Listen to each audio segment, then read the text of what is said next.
Sehat belum tentu enak, walaupun tidak berarti sehat pasti tidak enak gitu. Jadi ada aja yang sehat dan enak. Nah, kalau mau ngakalin nasi putih supaya menjadi karbohidrat kompleks, maka dibuat menjadi nasi angetan.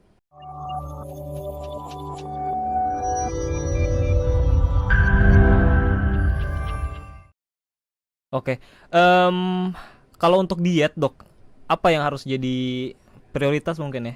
Protein dan lemak baik. Protein dan lemak baik. Iya, tapi bukan berarti karbohidrat harus ditiadakan, karena karbohidrat itu bahan bakar kita juga. Oh gitu. Jadi tetap ada, hanya dipilih karbohidratnya itu yang bentuknya jangan yang sederhana, tapi pilih yang karbohidratnya kompleks. Oh lah, karena banyak juga orang-orang yang diet ini beranggapannya udah karbo banyak tuh.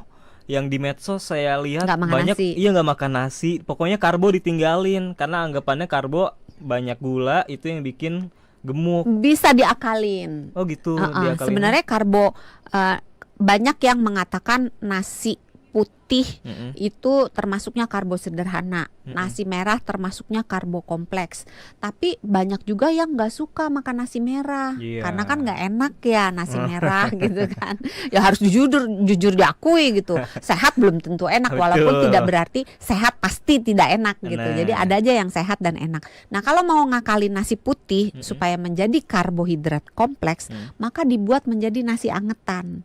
Nasi angetan itu adalah nasi yang udah mateng, dalam keadaan panas, terus langsung didinginkan. Boleh dikipas gitu ya, atau ditaruh di suhu ruang, tapi nggak boleh lama-lama, maksimal 1 jam. Langsung masuk ke dalam kulkas, nggak perlu freezer. Masuk ke kulkas bawah di suhu 4 derajat Celcius selama 12 sampai 24 jam dalam keadaan tertutup. Maka itu sebagian pati dari nasi tersebut akan berubah menjadi pati resisten. Kalau mau jangka panjang nyimpennya, misalnya maunya masak sekaligus besar untuk 3 bulan misalnya, boleh disimpan dalam porsi yang sekali makan, supaya sekali dipanaskan langsung habis. Jadi menghindari dipanasin simpan lagi, panasin lagi simpan lagi, jangan ya, sekali dipanaskan langsung dihabiskan. Itu masukin ke freezer dalam dosis yang dalam porsi yang terbagi, dalam wadah yang tertutup, wadah yang bersih, dan dikasih tanggal supaya kita nggak keliru. Ini tanggal berapa nih, udah lupa gitu kan. Nah gitu, itu sebagian patinya akan berubah menjadi pati resisten. Pati resisten itu adalah zat pati yang tidak dicerna di dalam tubuh kita. Jadi dia dimakan bikin kenyang, bikin enak, tapi sama badan numpang lewat doang. Tapi tidak berarti semua nasinya itu berubah menjadi pati resisten ya. Sebagian dari nasi putih yang udah mateng didinginkan, mau diangetin lagi boleh.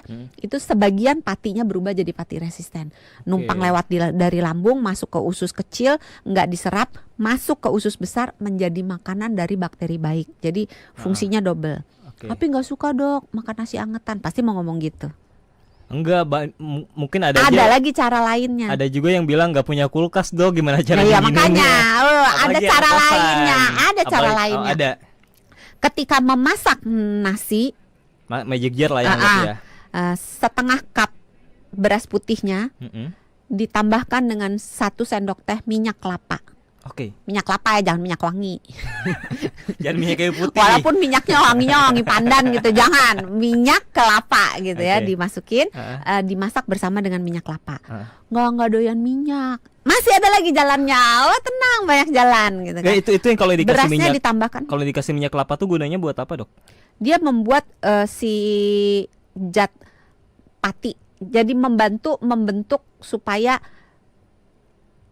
penyerapan gula yang berasal dari si nasi ini berjalan lebih lambat. Kalau nggak suka, ada lagi jalannya. Apa lagi? Ditambahkan dengan biji-bijian atau kacang-kacangan berasnya. Jadi masak. Pas di berasnya. Sama kayak beras. Kan kalau ada di mall ada jual beras saset yang kecil-kecil itu, beras kong apa gitu, ya tahu kan ya mereknya itu. Nah itu kita bisa mengakali beras kita menyerupai seperti itu. Beli wijen putih. Jadi dicampur pas sebelum dimasak ya. Hitam, iya. Terus bisa beli kacang hijau kupas gitu, atau jali-jali mungkin. Kalau nggak tahu jali-jali, jelai. Kalau nggak tahu bahasa Inggrisnya barley. Itu dimasukin ke dalam nasinya. Mungkin untuk beberapa orang akan merasa aneh teksturnya, tapi lama-lama enak. Percayalah, saya udah nyoba. Tapi kalau diakalin misalkan pakai karbo yang lain, contohnya jagung atau ubi, Boleh. itu boleh ya. Boleh. Dan apa namanya? Tapi kembali lagi, Mm-mm. pilih yang kompleks, jangan yang sederhana. Jagung termasuk, ubi Oh, termasuk, oke. singkong termasuk. Mau dibikin jadi pati resisten dengan menggunakan itu bisa. Jadi ubinya dimasak sekarang, Mm-mm. dimasukin kulkas, diangetin lagi, Oke. jadi pati resisten.